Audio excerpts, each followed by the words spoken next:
Hello बच्चों, paper में ज़्यादा समय नहीं बचा और पेपर में जो मैथ के सवाल आएंगे वो यही आएंगे जो मैं आपको करा रहा हूँ। मोस्ट इंपोर्टेंट पार्ट है 25 नंबर का। जिस बच्चे ने ये मैथ का पूरा किया तो 100% उसका सिलेक्शन होगा। परीक्षण जो क्वेश्चन नंबर 41 से लेकर 60 तक 20% आते हैं इसी तो आप प्रैक्टिस सेट को ध्यान से देख लीजिएगा। तो वीडियो को लाइक कर लेना, चैनल को सब्सक्राइब। जैसे प्रश्न संख्या 48 देखिए, बहुत ही खास है। एलसीएम का बार बार सवाल आता है। लास्ट है 3 अलग अलग मंदिरों में एक घंटी आपकी 10, दूसरी 12 और तीसरी घंटी 15 मिनट के बाद बजती है। यानी कि पहली घंटी 10, दूसरी 12 और तीसरी 15 के अंतराल पर बजती है। यदि वो तीनों घंटी सुबह 8:30 बजे बजी थी, सुबह 8:30 बजे वो घंटियां बजी थी, तो हमें बताना है कि एक साथ वो पुनः फिर कब बजेंगी।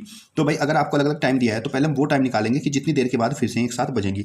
और वो टाइम जो होता है वो इन तीनों जो समय दे रखा है, जो अंतराल है, इनके लासा के बराबर होता है। तो पहले हम बच्चों इनका लासा निकाल लेंगे। एलसीएम निकालेंगे। 2 पंजे 10, 2 छीक 12 और 15 आपका ऐसे ही रहेगा। यहाँ से बच्चों हम 3 से करेंगे 5, 3 दूनी 6, 3 पंजे 15, फिर 5 से कर लेंगे 1, 2 ऐसे ही रहेगा 1 और फिर 2 से। तो हमारा जो एलसीएम आएगा यहाँ से लासा वो आपका आ जाएगा 2 × 3 × 5 × 2, 2 तिया 6 पंजे 30 दूनी 60। तो लासा कितना आ गया बच्चों 60। और ये किस में है? यूनिट आपकी मीटर मिनट। तो ये हमारा 60 मिनट में फिर से बजेंगी। और 60 मिनट का मतलब होता है बच्चों कि 60 मिनट मतलब 1 घंटा। तो 1 घंटे के पश्चात ये फिर से बजेंगी। अब पहले जो शुरू हुई थी वो 8:30 पर बजी थी और 1 घंटे के बाद कितना टाइम हो जाएगा? 8:30 से 1 घंटे के बाद हो जाएगा 9:30 बजे। तो वो दोबारा एक साथ जो घंटी है 9:30 बजे बजेंगी सुबह को। ऑप्शन नंबर आपका दूसरा। इस तरीके से आपको बताऊंगा, ऐसे पेपर में करना, टाइम भी कम लेकर उत्तर बिल्कुल सही आएगा। प्रश्न कह रहा 3.003 और 2.050 के अंतर और उसके योग में अंतर को उसके योग में जोड़ दिया जाए तो परिणाम क्या होगा, हमसे ये पूछा गया है। तो बच्चों जब भी ऐसी कंडीशन दिया जाए कि इन्हीं संख्याओं का योग और इन्हीं का अंतर आपस में जोड़ा जाए तो क्या आएगा, तो आपको सिर्फ क्या करना है, जो मैं बताऊंगा वो ध्यान में देख लीजिए कि जो भी आपकी बड़ी संख्या होगी, जैसे कि यहाँ पे बड़ी संख्या 3.003 है, 3.003 है, तो बस इससे हमें कोई मतलब नहीं है, बड़ी को बड़ी ही संख्या में जोड़ देना है और आपका आंसर आ जाएगा 33600 तो उत्तर आएगा 6.006। ऑप्शन नंबर आपका 4 राइट आंसर। कोई भी संख्या हो, जैसे मान लीजिए आपको कह दिया एक संख्या दी 9 और 4, उनसे बोला कि आपको इन्हीं संख्याओं के योगफल में से इन्हीं संख्याओं के अंतर को जोड़ना है, तो हमारा उत्तर क्या होगा? तो बस आपको क्या करना है, जो बड़ी संख्या है 9 उसको उसमें ही जोड़ दो, तो 9 दूनी 18, आपका आंसर 18 हो जाएगा। आई बात समझ में बच्चों? ये आप कंसेप्ट ध्यान रखना, पेपर में इस तरह प्रश्न ज़्यादा पूछे जाते हैं। अगला प्रश्न कह रहा है कि 13 के वे गुणज ज्ञात कीजिए जो 50 से तो बड़े हों और 78 से छोटे हों। तो गुणज का मतलब क्या होता है? गुणज बच्चों वो संख्या होती है जो 13 के पहाड़े में आ जाए, यानी कि 13 से कट भी जाए और वो 50 से बड़ी और 78 से छोटी हो। तो 13 का पहाड़ तो आता ही है। देखो इसमें 78 आ गया, लेकिन वो 78 से छोटा कह रहा है तो ये वाली संख्या नहीं होगी। 50 से बड़े 49 से छोटे ये भी नहीं है, और यहाँ पे 78 से छोटे तो ये भी नहीं होगा। तो कौन सी बची? 52 और 65। ऑप्शन नंबर 2 आपका राइट आंसर हो जाएगा। 52 और 65 जो है वो संख्याएं हैं जो 13 के पहाड़े में आती भी हैं, 50 से बड़ी और 78 से छोटी है। ठीक है बच्चों, ऑप्शन नंबर 2 आपका राइट आंसर। प्रश्न संख्या 47 देखिए।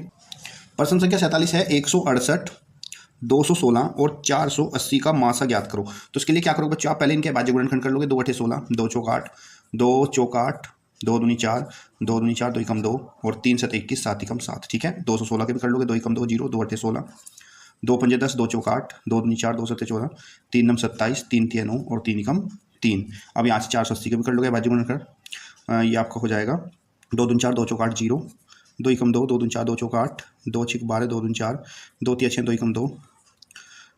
अब यहाँ पे हमें बताना था कि इसका मासा क्या होगा। तो बच्चों मासा के लिए हम क्या निकालते हैं कि जो हमारा अभाज्य गुणनखंड सब में कॉमन होता है, जो हमारा अभाज्य गुणनखंड। तो अब देख लीजिए यहाँ पे 2 है, इसमें भी और इसमें भी, इसमें 2 है, इसमें भी और इसमें भी, इसमें भी 2 है, इसमें भी और इसमें भी। यहाँ पर आपका 2 है तीनों में। ठीक है, एक मिनट बच्चों, यहाँ पे छोटी सी मिस्टेक है। 2 दूनी 4, 2 × 8, यहाँ 0 ही आएगा, वो मैंने 8 लिख दिया गलती। 2 × 2, 2 दूनी 4 और यहाँ पे 0 आएगा। 2 × 12 है और यहाँ पे 0 आएगा। 2 × 6 यहाँ पे 0 आएगा। 2 से 15 और 3 पंजे 15 और 5 × 5। ठीक है बच्चों, अब हम यहाँ देख लेंगे, यहाँ पे भी आपका क्या है, देखो 3 इसमें भी है, 3 इसमें भी है और 3 इसमें भी है। तो अब जो हमारे यहाँ पे कॉमन आए, कॉमन जो हमारे अभाज्य गुणनखंड आए, ये वाला कॉमन आया, ये 2 कॉमन आया, ये 2 कॉमन आया और ये 3 कॉमन आया। तो अब हम इनकी गुणा कर लेंगे, बस यही हमारा HCF हो जाएगा। 2 × 2 × 2 × 3, 2 दूनी 4 दूनी 8 दिया 24। तो हमारा जो HCF होगा मासा वो कितना हो जाएगा बच्चों? इसका 24 हो जाएगा। Option number 3 right answer. आप अभाज्य गुणनखंड ध्यान से करिएगा, ऐसे पेपर में गलती मत कर देना जैसे मुझसे हो गई थी। ऐसे बच्चों आप कभी भी आपसे भी हो जाती है जल्दबाजी में, तो ये चीज़ आपको ध्यान देना है। ठीक है, चलिए आगे देखते हैं, क्योंकि गलतियों से हमें सीख कर आगे बढ़ना है। एक प्रश्न अंतराल का जरूर पूछता है पेपर में। देखिए क्या कह रहा है प्रश्न। एक बस मेरठ से देहरादून के लिए 7:20 पूर्वाह्न का मतलब होता है सुबह AM को प्रस्थान करती है। उसे देहरादून पहुंचने में 8 घंटे 40 मिनट लगते हैं। तो वह देहरादून कितने बजे पहुंचेगी, हमें ये बताना है। तो बच्चों बस जो है ना वो मेरठ से चली और मेरठ से बस चली 7:20 सुबह को, ये AM का टाइम है, और उसको पहुंचने में 8 घंटे 40 मिनट लगते हैं। तो हम क्या करेंगे, जितना भी समय इसको पहुंचने में लगा वो इस समय में प्लस कर देंगे। 80,905 को संख्यात्मक रूप में लिखने पर क्या प्राप्त होगा? तो ये देखिए 80,000 है, तो आप यहाँ पे 80,000 लिखिए, फिर 905, 80,905 आपका ये बनेगा ऑप्शन नंबर आपका 2 राइट आंसर हो जाएगा। ठीक है बच्चों, अगला प्रश्न देखिए। दिए गए अंकों में अंक आपको दिया गया है, यहाँ पे अंक है आपका 1 4 6 8, 1 4 6 8 और 9 में से प्रत्येक का केवल एक बार प्रयोग करना है और 5 अंकों के सबसे बड़ी सम संख्या बतानी है, क्या होगी। तो बच्चों 5 अंकों की सबसे बड़ी सम संख्या बतानी है हमें कि क्या होगी हमारी। तो बच्चों जब हम सम संख्या बनाते हैं तो ये हमारा जो इकाई का अंक होता है लास्ट वाला, ये एक सम संख्या होनी चाहिए और सम संख्या हमारे पास एक 8 है और एक 4 है। तो बच्चों जब हम बड़ी संख्या कोई लिखते हैं तो बाद वाली संख्या हमारी छोटी होनी चाहिए और इधर से हम बड़े से छोटे की तरफ लिखते जाते हैं। तो अगर हम इनकी सम संख्या बनाएं तो बाद में हमारी सम होनी चाहिए और सम जो है हमारे पास 4 6 और 8 है, तो सबसे छोटी जो सम संख्या है वो आप यहाँ पे लिखिएगा और बाकी जो बची हुई संख्या है इनको आप घटते क्रम में लिखेंगे। तो 9 8 6 1, तो ऑप्शन आपका हो जाएगा 98,614। ऑप्शन नंबर 2 आपका राइट आंसर है। बस ध्यान रखिएगा जब सम संख्या की बात है तो लास्ट वाली संख्या आपकी सम होनी चाहिए। अगला प्रश्न देख लीजिए, बहुत इंपॉर्टेंट है ये क्वेश्चन नंबर 43। किसी संख्या का 2/3 भाग 96 हो तो उस संख्या का 3/4 भाग कितना होगा, ये बताना है। तो आप मान लीजिए कि माना जो संख्या है वो आपकी x है। अब प्रश्न के अनुसार x का 2/3 भाग 96 है, मीन्स 2x/3 बराबर कितना हो गया 96। यहाँ से x का मान निकालेंगे बच्चों, तो x का मान निकालने के लिए जो x के बटा में होता है उसकी तिरछी गुना वो ऊपर जाएगा 96 गुणा 3, और जो 2x के साथ ऊपर गुणा में है वो यहाँ पे बटे में आ जाएगा। जब भी बराबर से होता है तो उनकी पोजीशन बदल जाती है।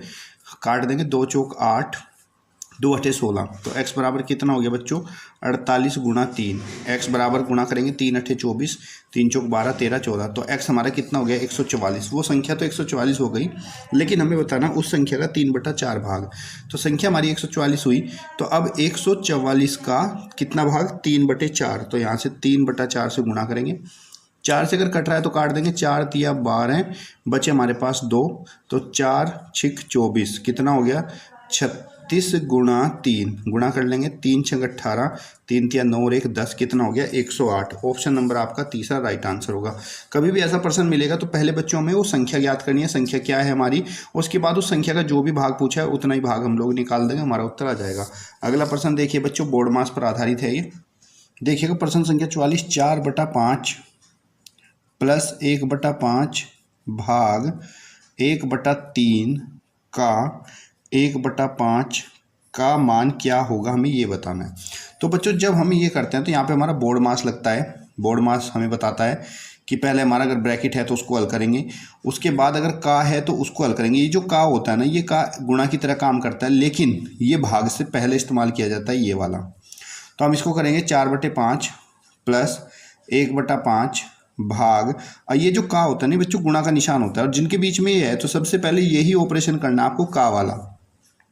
तो 1 की 1 से गुणा करेंगे, 1 ही कम 1 और 5 तिया 15, ये हमारा यहाँ पे का काम खत्म हो गया।